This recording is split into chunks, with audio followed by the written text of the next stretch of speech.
Pero las cosas en destaparse a veces toman tiempo y el que está haciendo malas acciones cree que nunca lo van a descubrir. Y a Urrutia, el que ganó las elecciones, ni lo han mencionado. Entonces, hablaron de Delcy Rodríguez que estaban negociando, ella después ha dicho todo lo contrario. Cuando le dieron el premio Nobel, que ya Venezuela estaba intervenida por Cuba, por Irán y por China. Fíjate que a la seguridad que matan cuando hubo la irrupción para la captura de Maduro, eran todos cubanos. ¿Por 32 qué? cubanos 32 murieron. Cubanos murieron. Eso va a requerir de inteligencia. Ya Trump ha amenazado y va a cumplir lo que dice, que si no hacen lo que él quiera, lamentablemente va a haber otra irrupción en Venezuela que será peor que la que fue con Maduro. Diosdado Cabello, que era realmente el poder detrás del trono, porque Maduro lo que era un payaso. A un tipo como Barbecue tú no te lo vas a llevar. Sí, pero Haití no tiene petróleo. Claro. Y Cuba no tiene petróleo, por eso no. Cuba se va a caer solo, porque Cuba ahora, el único clavo caliente que tenía Cuba era Venezuela. Evidente, feliz año, encantado de estar de vuelta con todos ustedes y permitirnos llegar a vuestros hogares por Telesistema Canal 11 y por nuestro canal de YouTube Telematutino 11 RN. Muy buenos días a todos. Buenos días, Jacqueline Morel. Felicidades. Buenos Felicidades. días. Feliz año, Ramón. Buenos días, República Dominicana. Bienvenidos otra vez a Telematutino 11 en este martes 6 de enero 2026, Día de los Santos Reyes. A pesar de que mucha gente ya no lo celebra ni se recuerda, pero ayer era feriado justamente por el Día de los Santos Reyes. Les damos la bienvenida, como siempre, al programa. Vamos a comentar la actualidad y hoy también vamos a tener como invitado al licenciado Anel Ferreras, politólogo y experto en geopolítica. Así que les invitamos. Sí, señora, mi generación sí disfrutaba de los reyes. Eso era lo que se estilaba, ¿no? Los reyes o la vieja Belén. Ahora es Santa Claus, qué sé yo, cosas así. Obviamente, señores, el tema que domina al mundo es los acontecimientos que ocurrieron entre el 3 y el 4, la operación Resolución Absoluta. Tomó a todo el mundo de sorpresa porque durante todos estos meses ya que uno se preguntaba, pero bueno, ¿qué va a hacer Trump? Está gastando un dinero, miles de millones con este bloqueo y bombardeando Yolita. Pero lo que se decía era, los Estados Unidos no van a intervenir militarmente. Bueno, pues la gran sorpresa fue que hubo un ataque, bombarderos, helicópteros, drones y, como de película, el secuestro, como le quieran llamar, o el apresamiento. La captura. O la captura de Nicolás Maduro y de su esposa Cilia. Fue de todos sitios.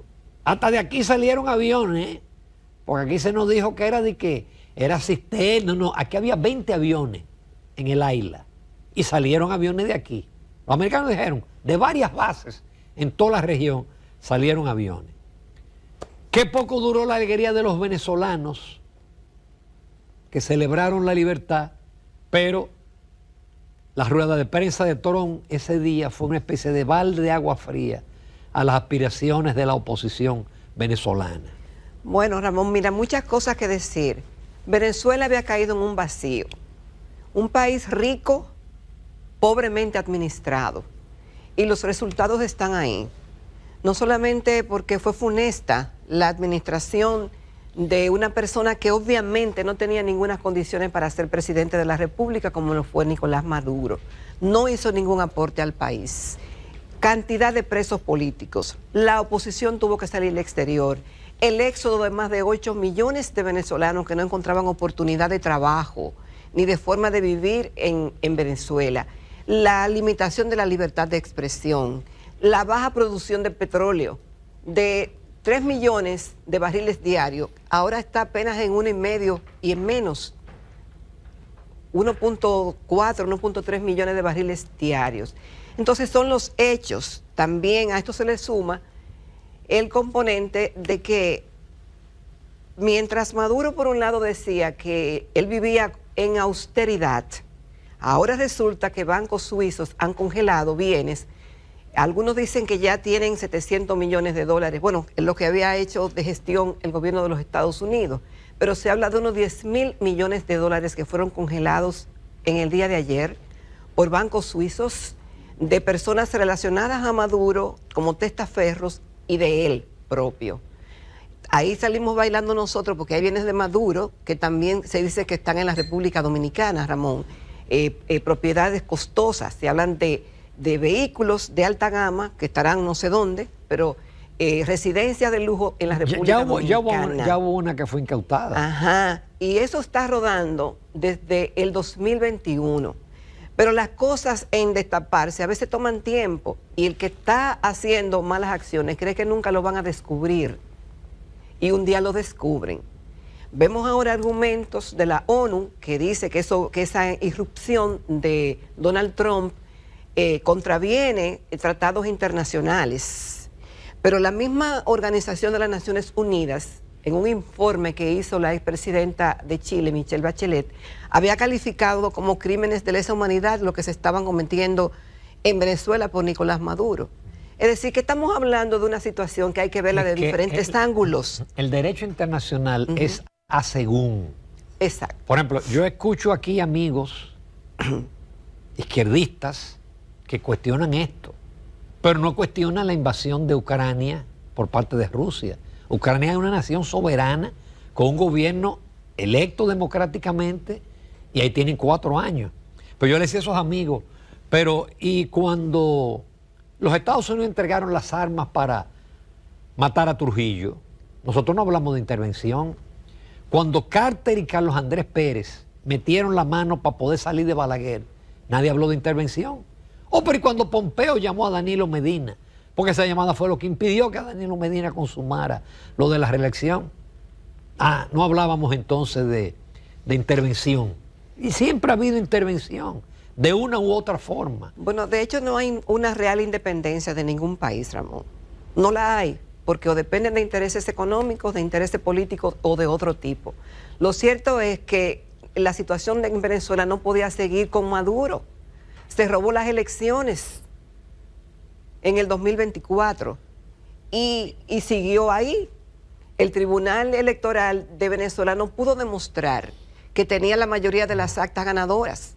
Y la oposición sí. Y la oposición sí lo demostró. Entonces hay muchísimos factores que en cierta forma uno dirá, bueno, pero ¿de qué bando estoy o no estoy? Lo que sí yo creo que Venezuela merece una mejor suerte y merece la autodeterminación, pero ahora mismo sabemos que el chavismo sigue dominando en Venezuela y que habrá que neutralizar eso de alguna forma. Pero lo penoso es que si uno se atiene a las declaraciones de Carter, ellos están dispuestos a negociar con el chavismo. ¿De quién? Que ellos están dispuestos a negociar con el chavismo. ¿O de Rubio? No, por parte del presidente Trump y también del mismo Rubio. Trump en su primer rueda de prensa descartó a María Corina Machado.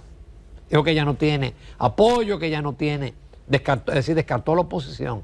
Y a Urrutia, el que ganó las elecciones, ni lo han mencionado. Entonces, hablaron de Delcy Rodríguez, que estaban negociando, ella después ha dicho todo lo contrario, pero lo cierto es que ellos están dispuestos a hacer una transición con el chavismo. Vamos a ver si el chavismo negocia o mantiene su posición firme, con lo cual... No lo va a mantener, Ramón, de ninguna forma. Vendrán nuevos ataques, porque ya de hecho, con el primer ataque prácticamente inutilizaron la supuesta defensa aérea que entregaron los rusos. Eso se fue. Mira, de hecho, cuando a María Corina le preguntaron de los barcos, de los buques alrededor de Venezuela, que si eso no era una intervención, ella había dicho ya, cuando le dieron el premio Nobel, que ya Venezuela estaba intervenida por Cuba, por Irán y por China.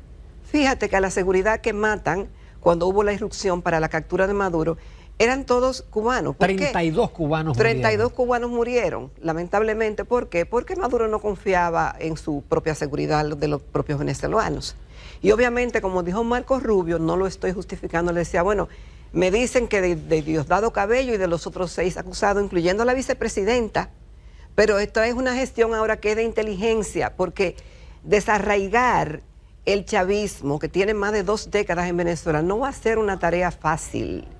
Habrá de buscar la forma más inteligente como para poder viabilizar una transición.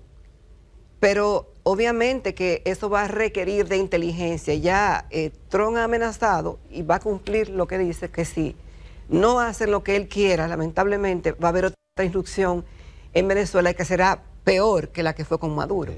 Ahora, y si él ha dicho que va a ser peor, es que va a acabar con... Ahora mismo en Venezuela hay tres poderes. Diosdado Cabello, que era realmente el poder detrás del trono, porque Maduro lo que era un payaso. Y entonces están los Rodríguez, porque es Delcy Rodríguez, sí, vicepresidenta, y su hermano Jorge Rodríguez, que es el presidente del Parlamento.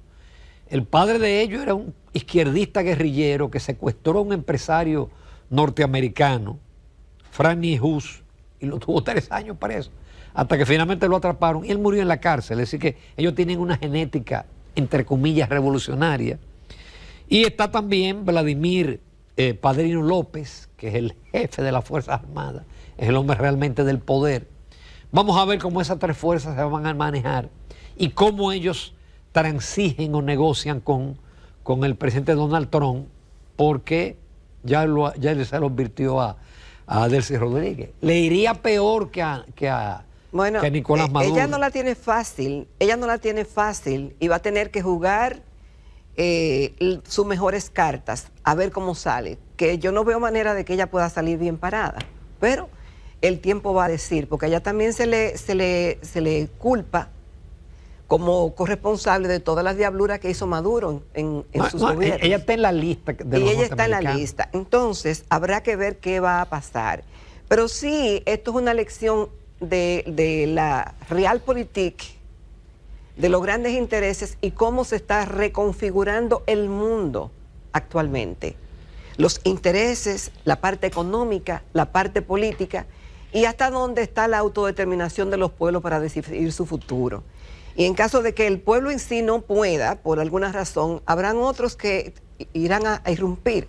Ahora, muchos dirán, ¿pero es eso correcto? Tal vez no, quizás no. Yo he visto muchos politólogos diciendo que es una violación, que de los tratados internacionales, que la soberanía del país y muchísimos otros argumentos. Lo que sí la lección también debe verse es en que dictadores, ladrones, no pueden seguir gobernando países, Ramón. Y hay muchos presos y van a caer más. Y yo espero que caigan más. Mira, la única diferencia, porque siempre ha habido intervención, o directa o indirecta, con mano suave, con mano de hierro, es que Trump no oculta su propósito. Trump no te habla de democracia en Venezuela. Trump te habla de mi petróleo. Y las empresas petroleras norteamericanas se van a hacer cargo del petróleo. Por eso es que uno entiende y dice, oye, pero si se pudieron llevar a Maduro, a un tipo como Barbecue tú no te lo vas a llevar. Sí, pero Haití no tiene petróleo. Claro. Y Cuba no tiene petróleo, por eso no. Cuba se va a caer solo, porque Cuba ahora, el único clavo caliente que tenía Cuba era Venezuela, y ya ahora lo pierde. Ahora lo pierde. Eso es apagones 20 horas al día, 24, hambre, de todo, todo. Ese régimen va rumbo a caerse, porque ya Rubio dijo que ya no va petróleo para Cuba. Pero lo triste de Cuba, Ramón, es que la ayuda que recibía de petróleo de Venezuela y de otros países no era para beneficio del pueblo. Se demostró que muchas de eso lo vendían y sean cualquier diablura con eso. Entonces, además, a cambio de eso, estaban esos cubanos ahí, y son miles los cubanos que están disfrazados de médicos, pero hay cubanos también en Ucrania, carne de cañón. Es decir, eso tiene un precio. Por otro lado, en el ámbito local, yo siento que es una buena noticia. Muy buena noticia. La designación del doctor Jorge Subero Isa como consultor jurídico. Hombre que hizo un excelente trabajo en la Suprema Corte de Justicia. Ayer, qué coincidencia, nosotros en el aeropuerto estábamos con una de sus hijas, que es muy amiga de mis hijos, y toda ella no sabía nada. Se enteró cuando llegó aquí. Yo pienso que es una magnífica designación. Así es, el doctor Jorge Subero Isa, que ha estado muchas veces en nuestro programa, a quien le extendemos una felicitación desde aquí, ha ocupado diferentes cargos.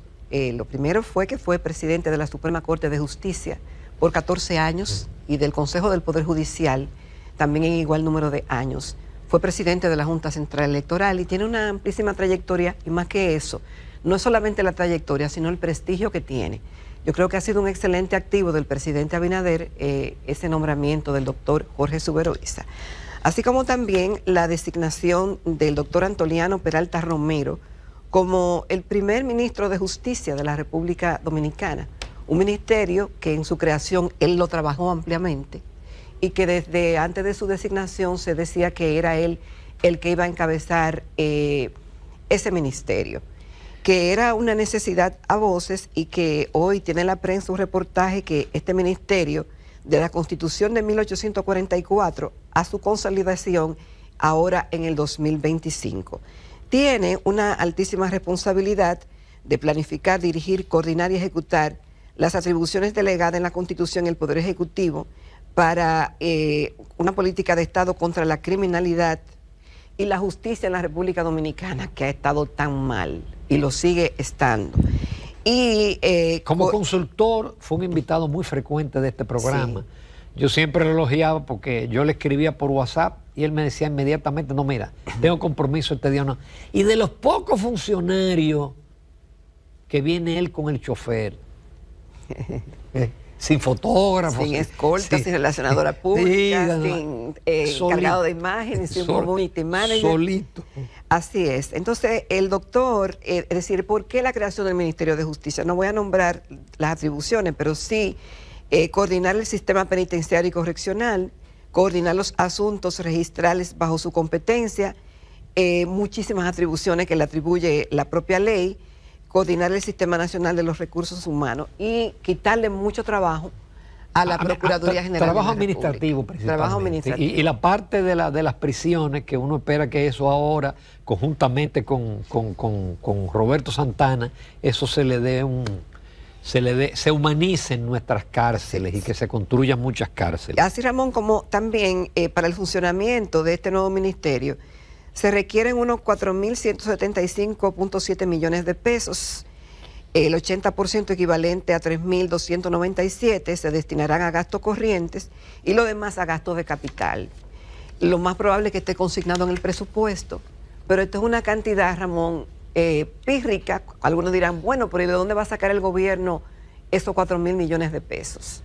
Cuando uno ve que en el subsidio eléctrico al 26 de diciembre del 2025 se habían gastado más de 106.000 millones de pesos, y nos damos cuenta de que esto no es nada.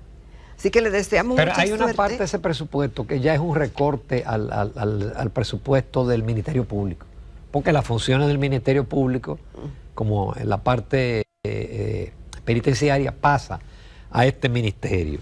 Bueno, suerte al doctor Antoliano Peralta y va a tener muchísimo trabajo. Crear un ministerio no es cosa sencilla.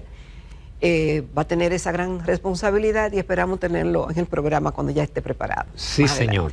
Por otro lado, señores, este año comienza complicado.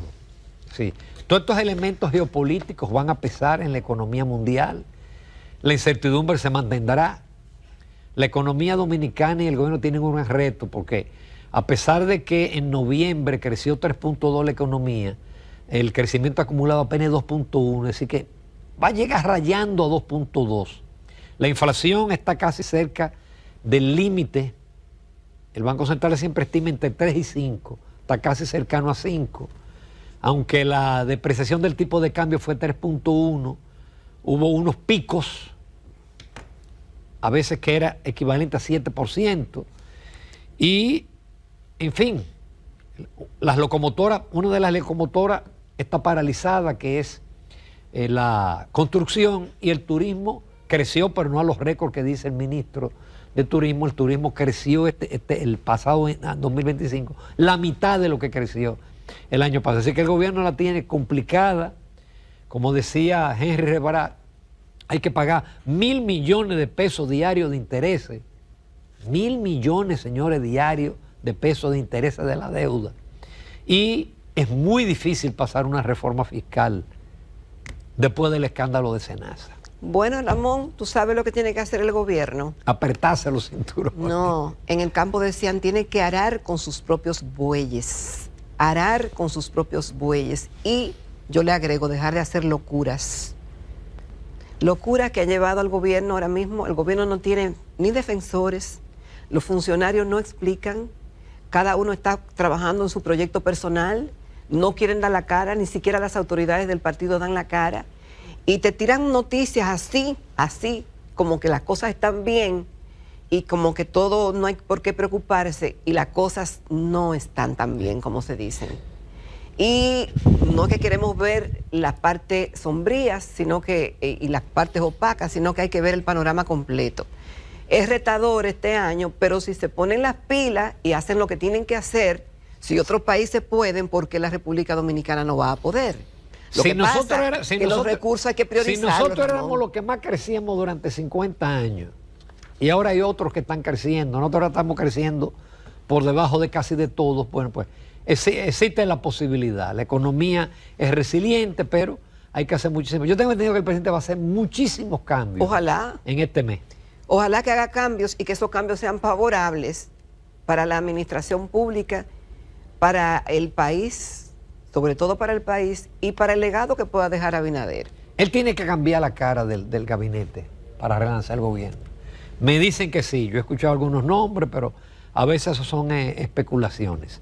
Señores, nos vamos a comerciales, no se pierdan la entrevista con Janel Ferreras. Janel Ferreras es un joven experto en geopolítica, administrador de empresa, académico, y que venía dándole seguimiento a este caso de Venezuela. Así es que, lógicamente, el tema es Venezuela, pero también otros temas de interés.